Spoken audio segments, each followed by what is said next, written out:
주님께서 여러분과 함께 또한 사제의 영과 함께 마테오가 전한 거룩한 복음입니다. 주님 영광 받으소서. 그때 예수님께서 군중에게 말씀하고 계시는데 그분의 어머니와 형제들이 그분과 이야기하려고 밖에 서 있었다. 그래서 어떤 이가 예수님께 보십시오, 스승님의 어머님과 형제들이 스승님과 이야기하려고 밖에 서 계십니다 하고 말하였다. 그러자 예수님께서 당신께 말한 사람에게 누가 내 어머니고 누가 내 형제들이냐 하고 반문하셨다. 그리고 당신의 제자들을 가리키시며 이르셨다. 이들이 내 어머니고 내 형제들이다. 하늘에 계신 내 아버지의 뜻을 실행하는 사람이 내 형제요 누이요 어머니다. 주님의 말씀입니다. 주님 찬미합니다. 참 예수님, 하나님의 복동이 고맙습니다. 고맙습니다. 네, 오늘 일독서에서 다윗이 말씀의 궤를, 계약의 궤를 이제 백성들 가운데 중심에 놓고 함께 찬양을 바쳐 올려드리고 있습니다. 그리고 다윗이 그들에게 이렇게 축복하는 장면이 나옵니다. 이스라엘 백성 공동체는 이렇게 하나님의 말씀으로 모인 공동체, 하나님의 말씀으로 축복받는 공동체를 이룬 거죠. 한 사람 한 사람이 함께 공동체를 이루었는데 그 각자 구성원들이 공동체가 될 수 있는 근거, 원리는 하나님의 말씀에 있다는 겁니다. 하나님의 말씀은 성경 전체가 글로 기록되어 있는데 거기에 핵심 메시지, 중심 메시지는 사랑하라는 말씀인 거잖아요. 그래서 성경은 가장 쉬운 책이기도 합니다. 성경은 사랑에 관련해서 가장 심오한 책이기도 합니다. 성경을 읽을 때 우리가 사랑으로 그래서 성경을 해석해야 되는 거죠. 그래서 성경을 해석하는, 사랑으로 해석할 수 있도록 우리에게 오신 분이 바로 예수 그리스도이신 거죠. 하나님의 말씀이 사람이 되셔서 우리에게 오십니다. 하우링이 있네요. 하나님의 말씀이 사람이 되어 오신 거죠. 그러니까 이제 사람이 되신 말씀으로 글로 기록된 거를 우리가 해석할 수 있게 된 겁니다. 사랑으로 오신 분을 통해서 사랑으로 성경을, 구약 성경을 해석하는 거죠. 그래서 예수 그리스도를 통해서 우리는 인간이 하나님의 사랑으로 온전하고 충만된 존재라는 것을 받아들일 수 있게 됩니다. 예수님은 우리 한 사람의 개인적인 인간이시지만 인간성을 대표하는 거죠. 우리 모두가 다 인간성을 지니고 있잖아요. 한 사람 한 사람의 개성이 있지만 그 모든 개성을 지닌 인간들은 다 함께 모여서 인간성 안에서 개성을 갖고 있는 거죠. 자기 특별한 성격을 갖고 있는 거예요. 근데 예수님은 우리의 모든 인간의 인간됨됨이의 대표자이신 거죠. 그분이 사랑을, 하나님의 사랑을 이제 말씀하시고 실천하시고 그분의 십자가 죽음과 부활의 사건으로 하나님의 사랑을 완전하게 드러내십니다. 그러니까 모든 인간은 하나님의 사랑을 깨달을 수 있고 믿을 수 있고 실천할 수 있다고 알려주신 거죠. 그래서 그렇게 하기 위해서 우리가 이렇게 하나님의 사랑을 받고 또 하나님의 사랑을 실천하면서 하나님의 사랑으로 가까이 나아갈 수 있도록 가족관계를 만들어 주신 거죠. 그래서 가족관계 안에서 하나님의 사랑을 가장 잘 쉽게 배울 수 있습니다. 그러니까 하나님, 가족이 그래서 소중한 거죠. 우리가 가족이 아닌 사람들에게 대하는 것보다 훨씬 관용적이고 훨씬 자비롭고 너그럽고 또 가족들에게 선한 것을 주려고 하는 거죠. 하느님의 사랑이 그렇다는 거예요. 그러니까 가족 관계 안에서 그걸 배우고 연습하라고 가족 관계를 맺어주신 거지, 가족 관계가 절대적이라는 말은 아닙니다. 오늘 복음에 보면 이제 예수님의 어머니와 형제들이 예수님 만나러 왔어요. 근데 예수님이 누가 내 어머니고 형제고 누이냐고 이렇게 반문하시잖아요. 혈연 관계가 정말 소중하고 또 귀중한 관계지만 혈연 관계보다 더 우선하는 관계가 있어요. 그러니까 하느님과 나와의 관계인 거죠. 하느님과 공동체와의 관계인 거죠. 내가 하느님께 더 가까이 나아가도록, 공동체를 통해 하느님께 나아가도록 가족 관계를 맺어주신 거기 때문에 이게 뒤바뀌면 이제 문제가 발생해요. 가족이 왼수가 되는 거죠. 내가 하느님과의 관계를 망치는 주범이 가족이 되는 겁니다. 가족이 원수가 되고 가족 때문에 내가 천국에 못 갈 수도 있는 거죠. 중요한 관계를 망칠 수도 있는 거죠. 하느님의 이런 계획에 따라서 하느님께서 우리를 구원하시려고 또 은총을 베푸시려고 하는 당신의 뜻이 있고 섭리가 있는 거죠. 여기에 우리가 합당하게 응답하고 순종하려면 성모님을 본받아야겠습니다. 성모님은 예수님을 낳으셨잖아요. 하느님의 아드님을 낳으신 거죠. 성모님의 그 모성, 다 자매님들은 어머니로부터, 모든 사람들은 다 어머니로부터 나왔잖아요. 자녀들이 다. 인간이라고 하는 존재에 있어서 모성적인 부분이 있다는 거예요. 남자도 모성적인 부분이 있어요. 여성적인 부분이 있다는 말이에요.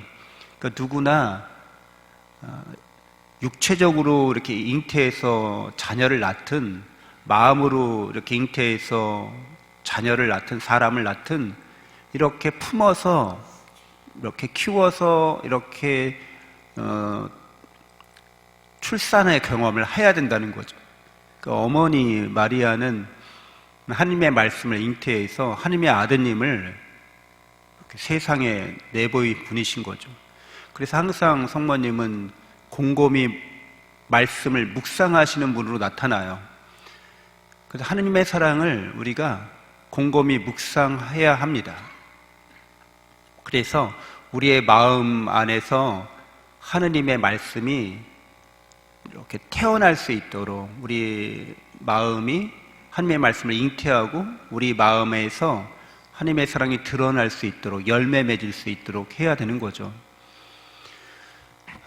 우리는 자기 자신의 마음을 그래서 이렇게 하나님의 말씀으로, 말씀이 마음에 들어가도록, 그래서 우리 마음에 하나님의 말씀이 싹 틔우고 또 꽃 피우고 열매를 맺을 수 있도록 해야 되는 거죠. 그것은 이제 자기가 자기 마음을 잘 알아야 되는 거예요. 그리고 자기가 자기 마음을 사랑해 줘야 합니다. 그러니까 하나님과 나와의 관계가 정말 중요하다고 그랬잖아요. 제일. 그러니까 하나님의 사랑을 받는 나인 거죠. 그걸 먼저 깨달아야 되는 거죠. 하나님께서 우리를 얼마나 사랑하시겠어요?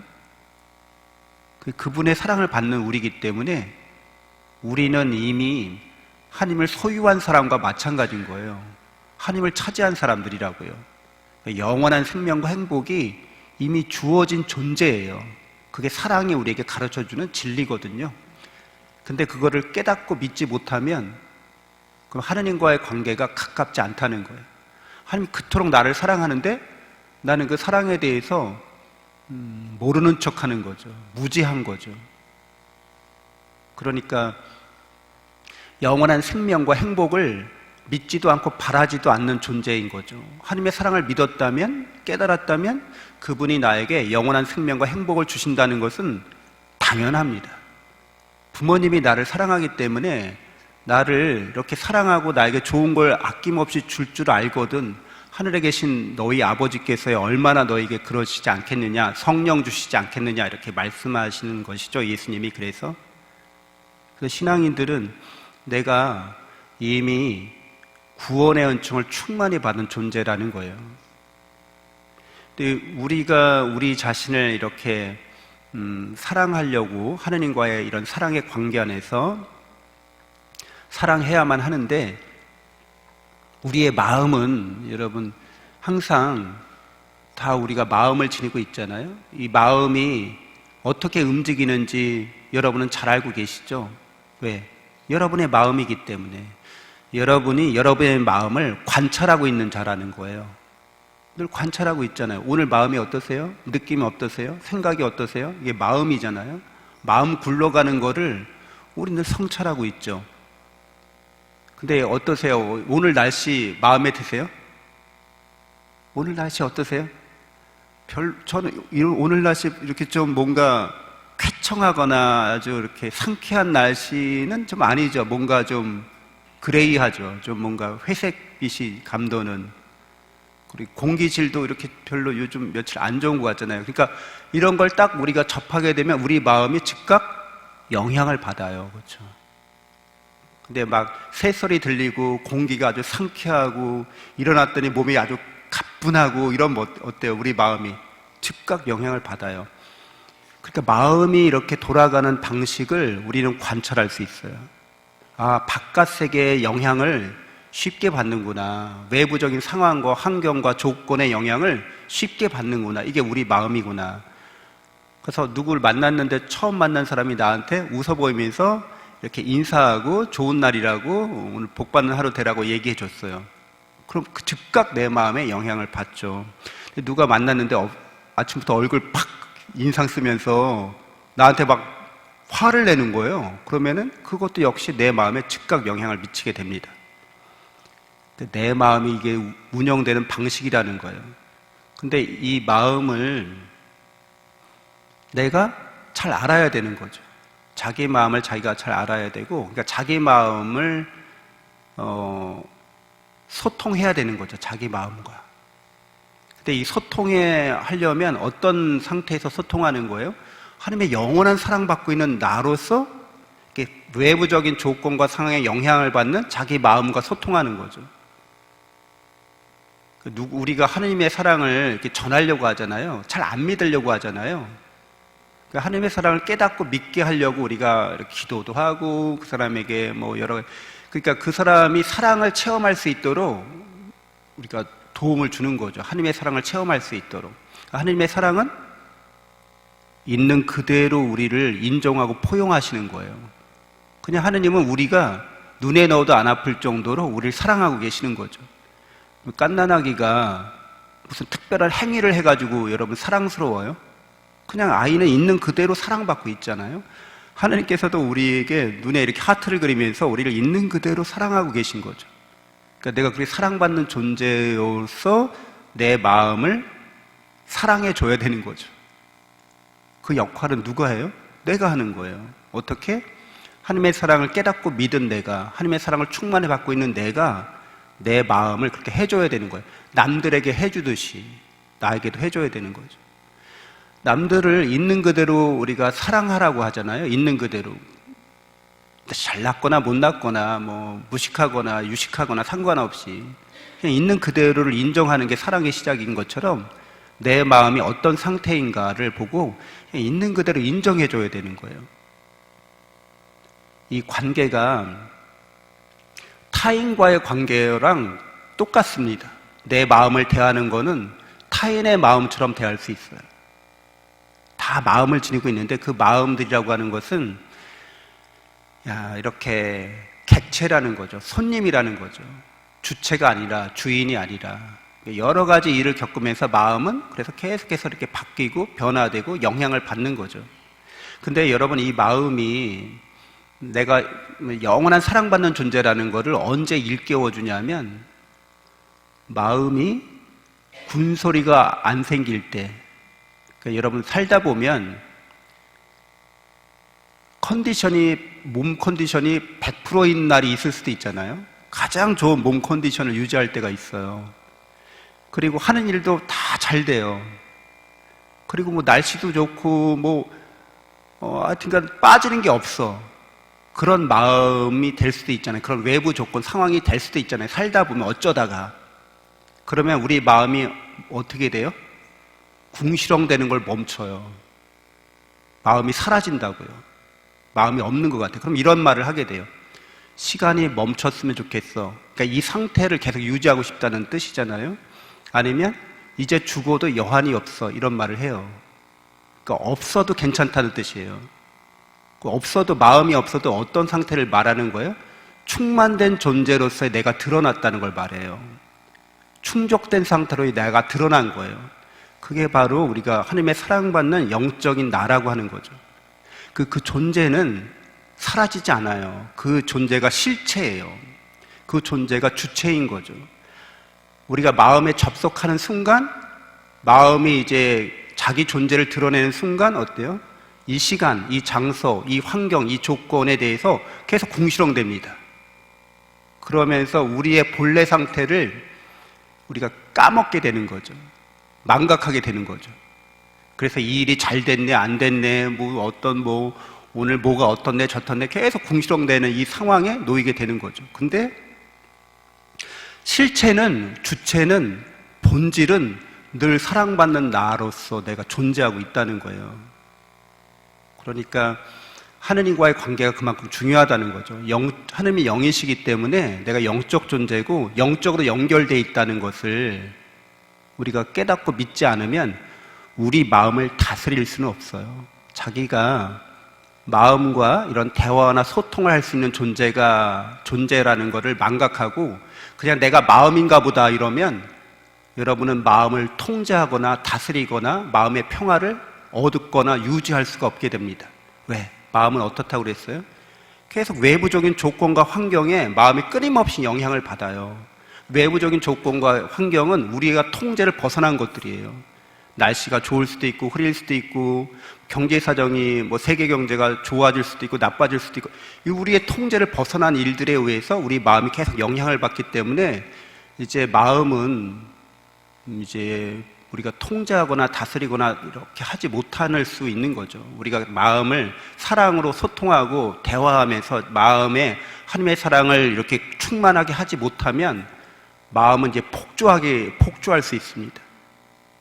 그러면 운전하실 때 운전대가 없으면 어때요? 요즘 자율주행이 있기 때문에 이런 비유가 약간 좀 어긋날 수 있지만 차가 통제를 벗어났어. 빙판길에서 통제를 벗어난 운전하려고 그러는데 빙판길에서 미끄러지는 경험 혹시 하신 분들이 있으면 되게 공포스럽죠? 근데 우리 마음도 우리가 운전해야 되는 거죠. 우리가 통제해야 되는 거죠. 우리가 다스려야 한다는 거예요. 하느님의 사랑으로. 근데 그거를 못해. 마음이 막 폭주하기 시작해. 그러면 이제 우리의 삶은 끊임없이 모순과 절망을 경험하게 됩니다. 왜 안 되지? 왜? 그것은 이제 자기가 누군지 모르고 자기의 마음과 대화나 소통을 통해서 자기를 사랑해야 된다는 것을 실천하지 않기 때문이죠. 성모님은 늘 어디에 연결되어 계셨어요? 영적으로 하느님과 연결되어 있는 분이셨어요. 그래서 어떤 거예요? 성모님의 마음이 성모님의 마음이 칼에 꿰찔리듯이 아플 겁니다. 고통스러울 겁니다. 이런 말씀을 하시잖아요. 그 외부적인 환경과 조건이 어떤 거예요? 당신의 친아드님이 십자가에 못 박혀 죽는 그런 경험을 하시는 거죠. 그 마음에 그것이 들어오는 거잖아요. 그런데 그 마음에서도 하나님의 사랑으로 그걸 이겨내시는 거죠. 희망을 간직하는 거죠. 그래서 예수님이 죽으시고 부활하신 다음에 성모님에게 나타났다고 하는 성경 구절은 없어요. 그렇죠? 그러나 성모님에게는 그런 구절이 필요 없을 만큼, 성경의 증언이 필요 없을 만큼 그렇게 분명한 거죠. 성경이 기록하는 방식 중에 하나입니다. 중요한 주인공은 기록이 별로 없다는 거예요. 왜냐하면 그것은 우리의 몫으로 남겨진 거기 때문에 예수님과 가장 중요한 관계에 있었던 성모님이 부활 사건에 이렇게 빠져 있다고 하는 것에 대해서 묵상할 필요가 있습니다. 우리는 성모님이 우리에게 보여준 그런 믿음, 자기 자신의 영혼과 소통하고 자기 자신의 영혼을 하나님의 사랑으로 충만하게 만들어서 실질적으로도 하느님의 아드님을 낳으셨지만 그 마음이 하나님의 사랑으로 충만된 존재로서 늘 우리와 함께 해주십니다. 잠시 눈을 감고 묵상하겠습니다.